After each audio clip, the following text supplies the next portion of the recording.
Francis പാപ്പായുടെ ദർശനങ്ങളും ചിന്തകളുമെല്ലാം ഈ കഴിഞ്ഞ വർഷങ്ങളിൽ തിരുസഭയ്ക്ക് വലിയ ഉണർവേകിയിട്ടുണ്ടെന്ന് നമുക്കറിയാം.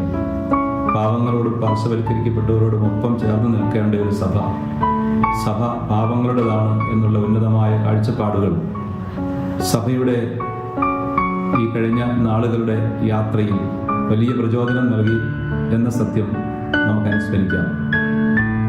പാപ്പായുടെ ചിന്തകൾ എല്ലാവരെയും ചേർത്ത് പിടിക്കുന്നതായിരുന്നു.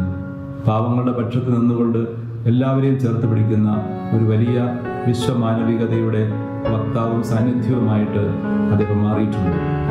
കത്തോലിക്കാ സഭയുടെ അമരക്കാരൻ എന്ന നിലയിൽ ഈ കാലഘട്ടത്തിൻ്റെ ചിന്തകളും സ്പന്ദനങ്ങളും എല്ലാം ഏറ്റുവാങ്ങി തിരുസഭയെ അതിൻ്റെ ശരിയായ ചൈതന്യത്തിൽ മുൻപോട്ട് നയിക്കുവാൻ പാപ്പായുടെ പ്രബോധനങ്ങളിലൂടെയും അദ്ദേഹത്തിൻ്റെ ഇടപെടലുകളിലൂടെയും സാധിച്ചിട്ടുണ്ട് എന്നുള്ളത് വളരെ ശ്രദ്ധേയമാണ്.